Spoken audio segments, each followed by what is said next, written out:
Once there was a robber bold, not that he looked bold, for he had the gentlest of manners and the most persuasive tongue.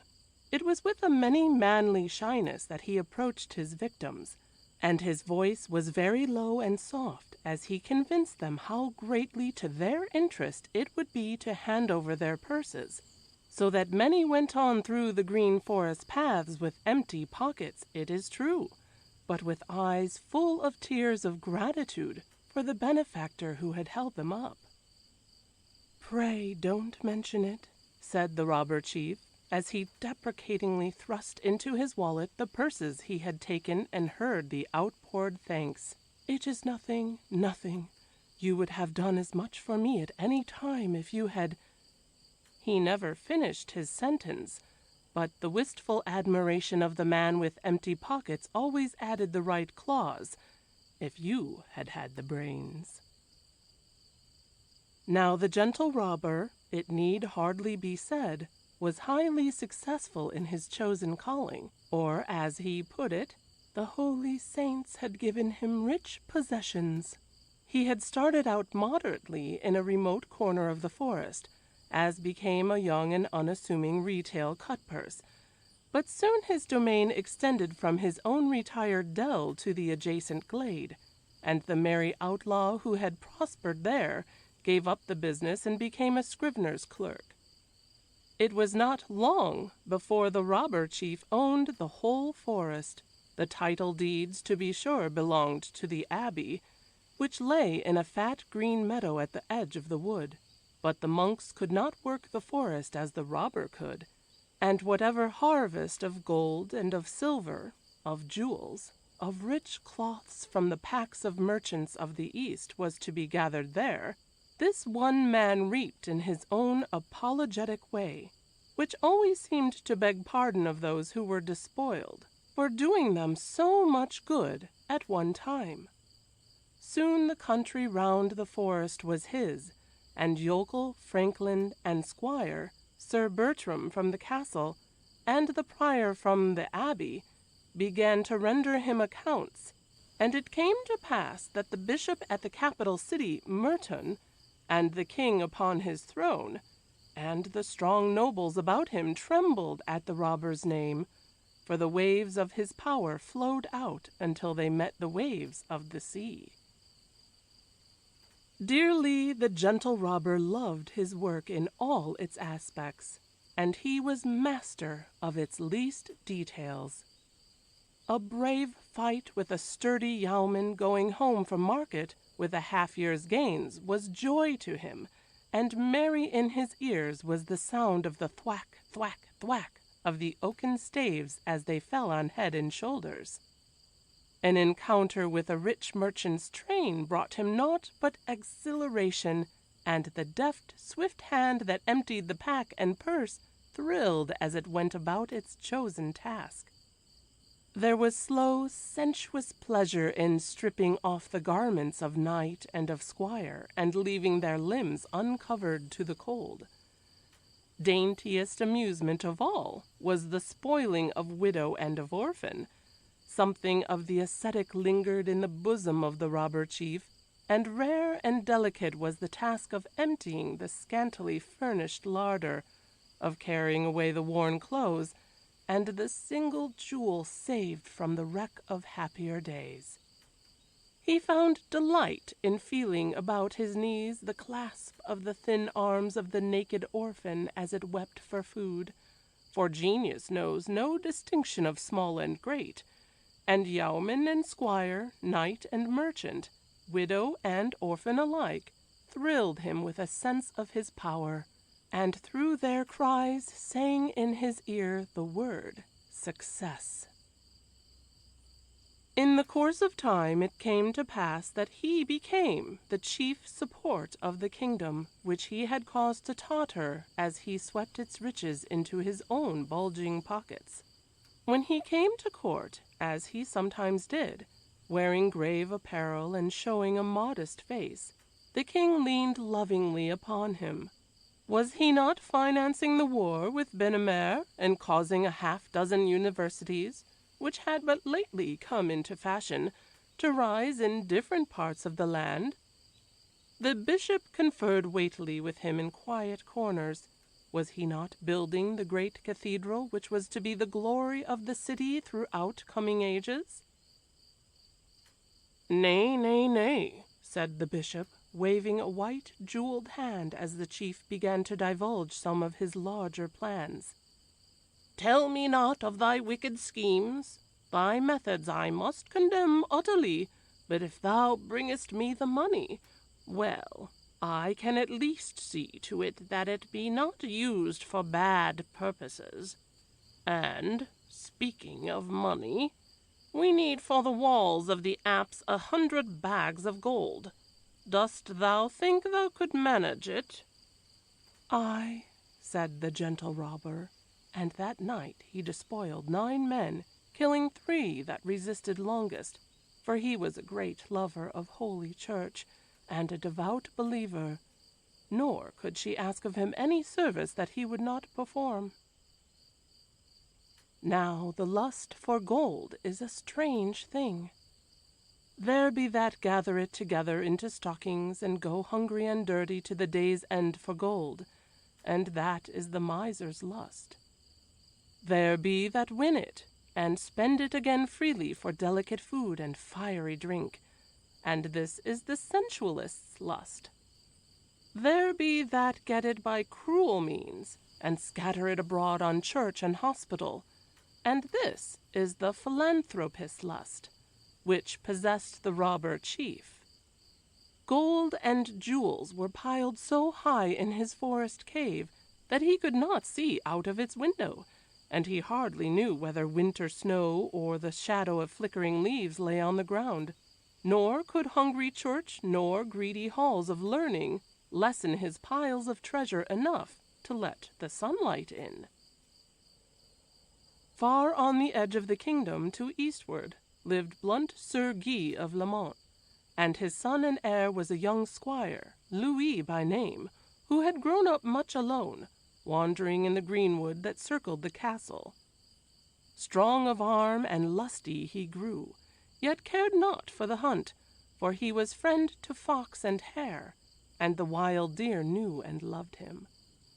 Living close to spreading oak and delicate beech, among green leaves and nesting things, he began to wear the look of those who see more than meets the eye, and Knight and Franklin chaffed him as he sat apart while they grew merry over mug of ale or glass of wine in his father's hall.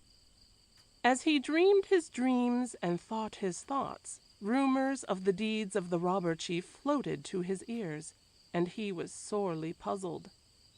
It was a wandering merchant who brought the tale, spreading out his stuffs of velvet and of silk over table and settle and chair, and showing 3 great fresh sword cuts on his arm as he spoke.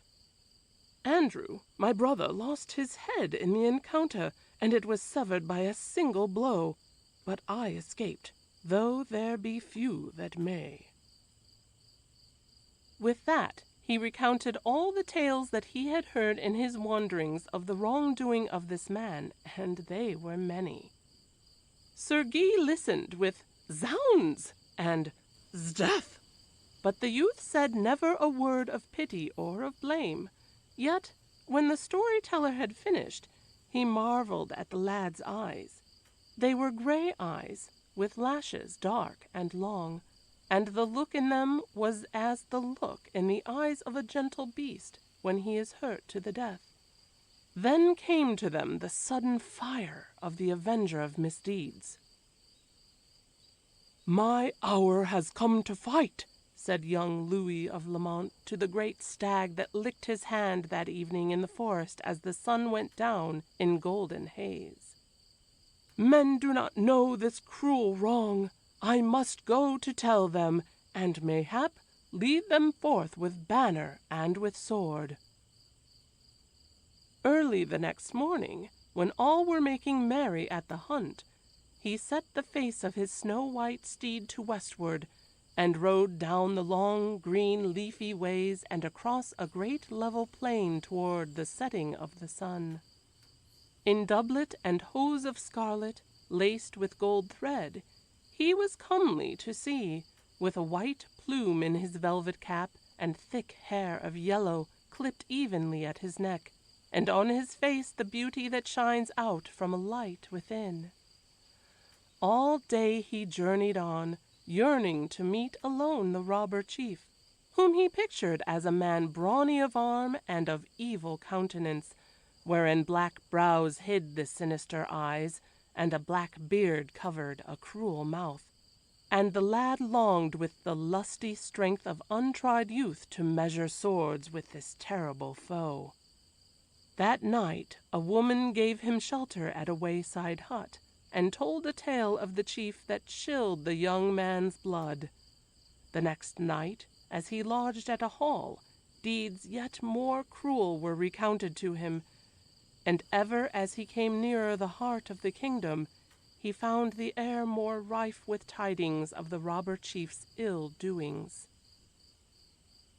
"They do not know," he said, lightly touching spur to his steed. "The king and the bishop do not know of these wicked things. Pray God that I may come in time to lead men forth."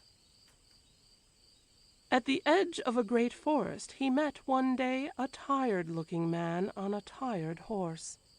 The rider was neatly clad in sober gray, and was both freshly shaven and neatly combed. Across his saddle lay a great bag of something that was wondrous heavy. "Halt," said the man, with a pleasant glance from his mild blue eyes. Then blood rose red to the young squire's cheek, and anger too great for any words lighted in his eyes, as his hand went to his dagger, and he urged his horse forward. It was a brave fight that he made, while the two steeds drew near and parted and drew near again, but a slender white hand with an iron grip reached deftly and snatched the dagger from his hand, nor could he reach the short sword which he had so proudly belted to his side, and the strength of his adversary was the strength of 10. "Nay, be not foolish," said a soft voice, as the lad struck out with stinging fist. "'Tis but thy purse I ask, and it would grieve me to do thee wrong. The purses of the kingdom belong to me." "Now, by what right?" cried Louis of Lamont, between set teeth, his cheeks flaming deeper red. "By the right of having wit enough to get them," answered the robber. Then he pinioned the lad's arm to his side and thrust a deft hand into his pocket, drawing out a purse of wrought gold.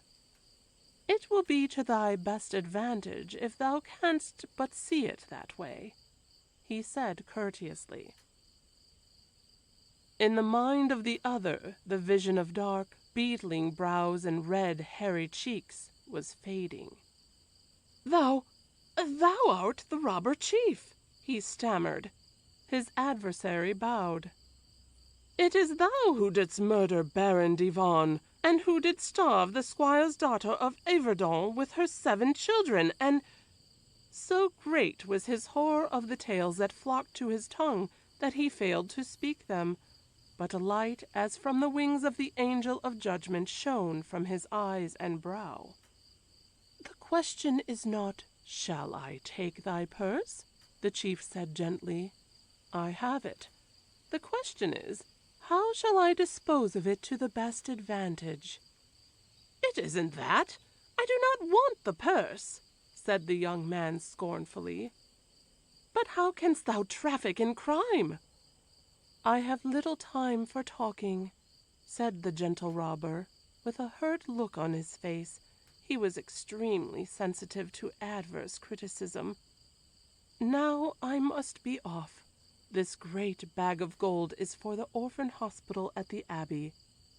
If I may mention it without boasting, it derives most of its supplies from me," and he looked wistfully for approval. "Its supplies of orphans?" demanded Louis of Lamont, with his stern young lip curved in scorn. But the face of the other was as the face of a man who has failed to teach a great lesson of good.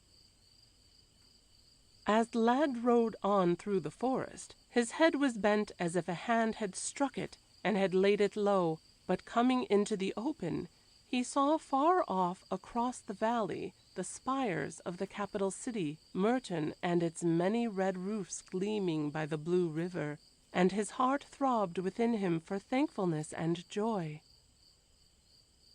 "Hasten," he cried to the beast that bore him. "Yonder in that strong city be strong men to help me right ill deeds, and a minute gained may save some woman's life or spare the bitter crying of a child."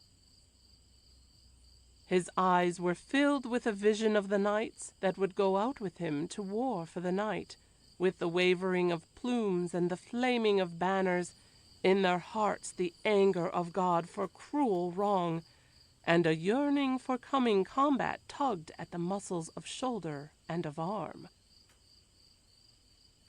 The palace of the bishop was moated, and there was a drawbridge there, and within, as on a green island, rose walls of fine grey stone, with window arch and doorway delicately carved.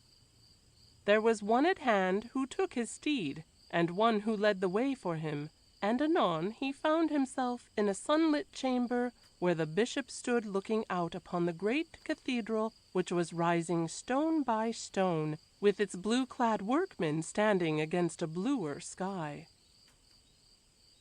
"What is it, my son?" asked the bishop, when he saw a young squire standing before him, worn, dust-stained, with anger burning in his eyes.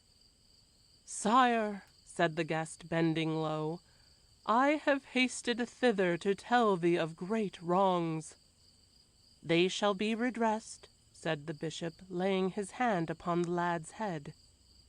"There is a man," said Louis of Lamont, kneeling, his lips white with wrath, "who doth cruel wrong and bringeth folk to death, and it must needs be that none in high places know, for he goeth unpunished."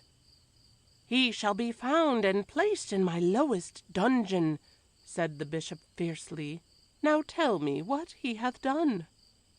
"On my way hither I lodged with a poor woman who told me that he had slain before her eyes her husband and her sons, and all for a cup of silver coin that stood upon the mantel." "A mere cup of silver coin," groaned the bishop. "He shall hang." Then he told of the murder of Baron de Vaughan, and of the squire's daughter of Yverdon, who was starved with her 7 children, and he told all the tales that the wandering merchant had brought with his cloths of cashmere and of silk. As he spoke longer, the face of his host grew anxious, and when he finished saying, "Men call him the gentle robber," black care sat upon the brow of the host. "Delay not," pleaded Louis. "Give me armed men, for thou hast said that he shall die for his sins, and I have the blood of fighters in my veins." "Nay, child," said the bishop, "not so." "Thou hast promised!" he cried in amaze. "Aye," he made answer, "but I knew not then that the offences were so many and so great, or that the enterprise was planned upon so large a scale. That makes all different." "That makes the need to punish him 1,000-fold greater," stammered the lad. "Tut, tut," said the bishop, with the solemn smile he wore. "Thou dost not understand. Logic is ever lacking in the young. Should not stripes be laid upon him for each cry he hath drawn forth? Should he not lay down his life, if that were possible, for each life he hath taken? I had thought, when I heard the first tale, that he should die for the single crime," the bishop made answer. "But the case is altered by the later facts. A life for a life, saith the Scripture, but not of a life for a dozen or 80 or 100, as the case may be." Then a flame of anger shone out in the lad's face, and he waited. "My son," said the bishop tenderly, Thou art young and ignorant, yet I will try to teach thee something of right ways of thought. In judging, all depends upon the point of view, and matters that look often black at first statement grow white or gray when thoroughly understood. Let us look upon this question in another aspect. Dost see yonder great cathedral rising? Though the youth made no answer, the bishop saw that he was looking at the gray stones and at the blue-clad workmen. "'Tis God's house," said the bishop, "nor may it arise save through the gifts of this man. Wrong hath he done, but all is forgiven for that his gold is bent to holy purposes." "But wrong he doeth still," said Louis of Lamont in the stern voice of youth. The bishop coughed behind his hand even while he spoke. "There is much in the ways of Providence that we may not comprehend. God moveth in a mysterious way." "Had the robber chief ceased from his crime and shown true penitence," began the lad, but the bishop interrupted. "God hath need of the man and of all the gold that he will bring, that institutions of learning and holy places may arise in the land. God may be worshipped by wood and stream," said the youth in the still small voice of one who knew. "Nor hath he need of gold that is the price of suffering and pain and tears." And so he turned and went down the steps, worn and weary, with dust on his crimson garments and shame on his spirit, and the light of his face grown dim. It had come back to its shining, however, the next day, when he went before the king. "It may well be that there is one bad man who hath power," he said to himself, "and he the bishop. But God would not grant that all be so." And hope beamed again from his eyes. "'Tis the son of my old friend Guy of Lamont, sayest thou?" cried the king, as he raised the lad's chin with one royal finger. "By my troth, 'tis his father's face again, but different." "Sire," said Louis, as he did reverence, "I have come to tell of cruel wrong, and to win from thee a promise of redress." "Thou shalt have it," cried the king, with his hand upon his sword. "Friend or child of my friend went never yet uncomforted from the foot of my throne. Speak thy wrong."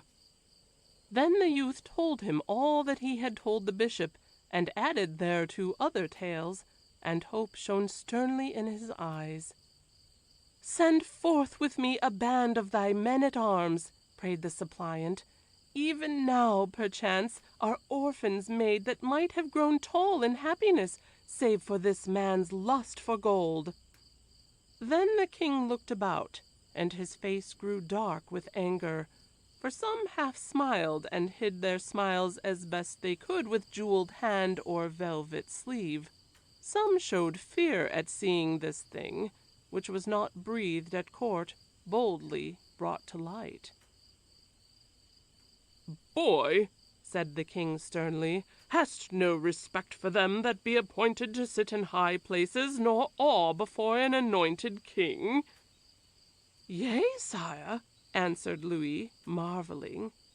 "Dost come before my throne with slanderous tales of one on whom I lean heavily and lovingly?" "Sire," he said bravely, "thou dost not know his cruel deeds. He hath robbed and killed to the sickening of the heart." "Mayhap," said the king, "but he hath carried all before him with great success, and so is the case altered. 'Tis a man of whom we have great need, and the young should not speak ill of older folk." Then Louis of Lamont said never a word, but rose to his feet staggering, for the knowledge he had gained of men came as hard blows about the ears, and bending low, he turned away. "Stay," cried the king, "thy offense is great. thou hast spoken ill of a public benefactor. Yet if thou wilt hold thy tongue, nor repeat thy silly tales, I will make thee one of my courtiers, and thou shalt go brave in velvet and in jewels." But the youth shook his head and went forth alone from the presence chamber. All looked after him with smiles and jeers, and whispered words of scorn. "'Sdeath!" cried the king, "'tis a madman fit for a dungeon, yet, for the sake of my old friend Guy of Lamont, can I not cast him there?" The lad groped his way unevenly down the marble steps of the palace as one gropes in a path that is full of pitfalls and has suddenly grown dark, and he wandered not knowing where through the dark streets, until he found himself in the square before the great cathedral. Here many were passing with hands full of flowers, red roses and tall white lilies, and blue blossoms that grow pale among the wheat, for it was the feast day of a saint, and they went to deck the altar which stood within unfinished walls, that men might worship there under the blue sky. "I will tell them," said the lad. So he stood upon the cathedral steps and repeated all the tale, and blossoms red and blossoms white were dropped at his feet, as men and women clustered about to hear. "Aye," they cried out, "we go hungry for this man, but who shall deliver us from him? Horses and armor could we find, perchance. Wilt lead us to him?" Then all of a sudden he smiled, and ceased speaking because of the choking in his throat. But after he took up the tale and told it in the marketplace, and before the palace of justice, and wherever he could gather folk together. As days passed, all this came to the ears of the king and of the bishop, and of the nobles of the court, and grave head met with grave head, and both were shaken solemnly in conference over this new peril which threatened the kingdom. One morn there went throughout the city a crier, who called aloud and read from a parchment in his hand to let men know that Louis of Lamont, son of Sir Guy, was cast out from Holy Church for slander of one of her greatest sons. Henceforward no man should give him shelter, no woman food or drink, lest they too come under the ban, and should he speak future evil words, his life would be forfeit. Yet one who loved him, and there were many, hid him, and the next day and the next he wandered in the streets, begging men to rise in vengeance against the robber chief. On the third day he was taken by armed men, and the decree went forth that Louis of Lamont should, after 3 days, be burned at the stake in the square of the Palace of Justice. The youth smiled when he heard his doom. Almost he was glad to escape from a world which he had not logic enough to understand. So the day came when he should die, and it was a Friday of midsummer. In the center of the square stood an iron post to which criminals were wont to be tied, and to this they bound him. Close about him were heaped faggots of wood and dried branches, and within he stood in a motley garment, and the look upon his face was as the coming of the day. All about was a great press of people, merchant and butcher and cloth spinner, and peasant folk from the country round, and on a dais, built high for better seeing, were knights and ladies and nobles of the court, with the king himself and the gentle robber at his side, trimly clad in sober gray and gently smiling. It was a soft day of golden sun, and the sky was blue above the place, and the least wind sighed softly as if for pity, as it breathed about the iron stake and played with the yellow locks of the young squire's hair, and moved the red folds of the shameful garment that they had placed upon him. Lifting his face, he leaned his cheek against the wind, for it seemed to him a breeze that had played among the beech leaves in the ancient forest by his father's hall, and in taking leave of it, he said farewell to his hound, and to the woodland paths, and to his father's face. Now came a ghostly father, with a torch that flamed backward against the blue day, and in the name of God and Holy Church he bent and kindled the faggots. Then was there quick tumult and rush and stir through the square, for all rushed forward to see and to hear, and little maids were sorely trampled in the press by the great feet of smith and of husbandmen, and women's aprons were badly torn. None cared, for all knew that saving grace was to be won for their own souls if their eyes but caught a glimpse of an heretic that was being burned to death, and when the fire leaped high into the air they gave God thanks. There was a flame in the young martyr's face that was not as the flame that leaped about him, but smoke and fire were speedy with their work, and his head bent over his breast, his body over the chain that bound him, and his soul went free. Folk breathed deeply in relief, saying that an evil doer was dead. Upon the dais the king's broad face showed satisfaction. The bishop lifted his eyes to heaven, thanking God, then let them rest on the gray stone walls of the cathedral, glad that now naught should prevent the walls of God's house from rising. In all the great crowd none other was so devout and so thankful as the gentle robber, and his mild blue eyes were moist with tears as he whispered to the king, "'Tis marvelous the ways by which Providence brings evil-doers to justice. Ever the right prevails." Then all went to the cathedral, knight, squire, and lady in velvet and in silk, the bishop in holy robes of purple and of white, and common folk in blue jean and plain linen, that special service might be held in praise for this great deliverance, and the Te Deum sung.